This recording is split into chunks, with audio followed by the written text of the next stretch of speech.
আয় আয় আবা এদিকে দেখো পাখি। এই পাগল, এই এই এই শোনো না, এই শোনো না, এই বাচ্চা কি এরকম করে। আমাদের বুড়িটা আমাকে একদমই পাত্তা দিল না, একদম পাত্তাই পেলাম না ওর কাছে আমি। তারপর ওর কাছে পাত্তা না পেয়ে চলে গেলাম দুপুরের খাবার খেতে। মেহমান এসেছিল ঈদের পরের দিন। পরের দিন হলে কি হবে, আমি কিন্তু একটু বাঙালি খাবারই করেছি। এগুলো করেছিলাম ভর্তা, বিভিন্ন ধরনের কয়েক পদের ভর্তা। এটা ছিল শুটকির ভর্তা, আর ওটা ছিল সরিষার ভর্তা, আর এটা হচ্ছে একটা মজার একটা পাতার ভর্তা। সাথে ছিল গরুর বট আর গরুর মাংস কষা। এগুলো না হলে যেন চলেই না, তো যতটুকু সম্ভব ছিল তাই আয়োজন করেছি। তো সবাই খেয়ে আলহামদুলিল্লাহ বলেছে। খাওয়া দাওয়া শেষ করে আমরা এখন বের হব বিকেলে ঘোরার জন্য।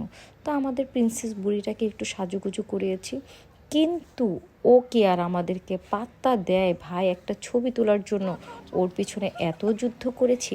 এই যে আমাদের প্রিন্সেস, এখন আমরা বাইরে বেড়ানোর জন্য রেডি হয়ে গেছে, আমাদের প্রিন্সেসও রেডি, কিন্তু ওর ওর কোনো পাত্তাই নাই। মানে ও আমাদেরকে কোনো পাত্তাই দিচ্ছে না, মানে সে তার মতন করে ভাবে আছে, সে এখন ঘুরতে বের হবে না। তো তারপর আমরা ঘুরতে ঘুরতে বেড়াতে বেড়াতে চলে গেলাম খানপুরে।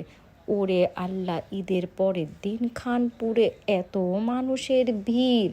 আর ইদানিং না মানুষ একটু ছুটির দিন পেলেই হয়েছে, কোথায় ঘুরতে যাবে, কোনো জায়গাতে এক ফুটাও আমরা খালি পাই না, এই অবস্থা, এত মানুষের ভিড়। আর নারায়ণগঞ্জের খানপুরে গেলে আমার মেয়ে এই তাকোসটা তো খাবেই। ভাই এখানে যে ও কী মজা পায় আমি নিজে কিছুই বুঝি না, কিন্তু ওর কথা যদি আবার না শুনে সে গাল ফুলে থাকবে, কোনো কথা বলবে না, মানে ও যেটা চায় সেটাই তার খাইতে হবে। বিশেষ করে খাওয়ার সময় ও এরকম করে। ঠিক আছে, ওর পছন্দ মতন ওর খাবারের অর্ডার দিয়ে দিলাম তাকোসের অর্ডার। তারপরে মিনি বার্গার ছিল, মোমো, আর ছিল ফুচকা। সে সেটাও খাবে ফুচকা। এই তাকোসে ভাই, একটা তাকোসের অর্ডার দিলে কী যে সময় লাগে। তো যাই হোক, অনেকক্ষণ সময় নিয়ে আমরা বসেছিলাম। তারপর আমাদের বুড়িটার চোখে পড়লো বেলুন। বেলুন দেখলে বাচ্চারা এমনিতেই খুব খুশি হয়। আর এই দেখেন চতুর্দিকে মানুষের কি পরিমাণ ভিড়, কোনো জায়গাতে খালি নাই, খালি নাই, খালি নাই। দেখেন একবার বেলুনগুলোর সাথে ও কী করে।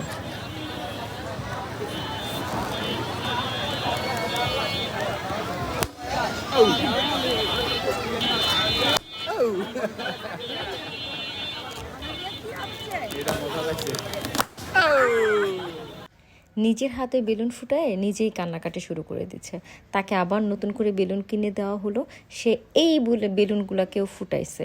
এর ভিতরে চলে আসছে আমাদের খাবার, মিনি বার্গার। দেখতে কি সুন্দর লাগতেছে তাই না?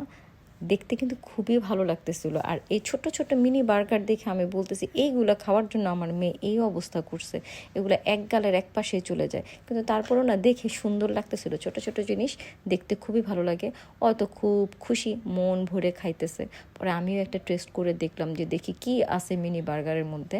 একটা ছোট্ট একটা চিকেন বল দিয়ে একটু ছোট্ট একটা ইয়ের মতো ভেজে দিচ্ছে ভিতরে, বাস। আর এই ছিল আমার মেয়ের পছন্দের তাকোস। সে সেটাও খাইলো, আলহামদুলিল্লাহ ও খুশি, তো আমি খুশি। সাথে আবার সে ফুচকাও নিয়েছে, সে ফুচকাও খাইছে।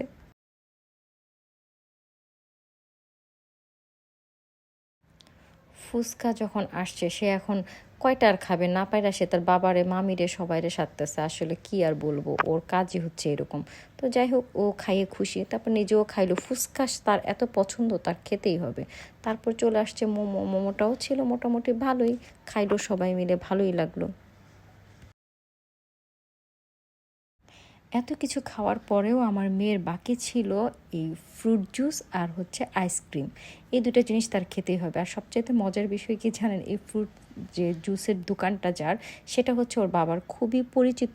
তো যাওয়ার পরে ওর থেকে কোনো টাকা বিল কিছুই নেয় না। উনি ওকে যখনই ওর সাথে দেখা হবে বা ওইখানে যাবে ওকে ফ্রিতেই দিবে। আর আবার এটা ভাইবেন না ফ্রি খাওয়ার জন্য যায়, আসলে উনি ওকে ছোটোবেলা থেকেই চিনে, তো খুব আদর করে ওকে একটা না একটা কিছু দিবেই। এটা তার আপ্যায়ন করার ধরন আর কি।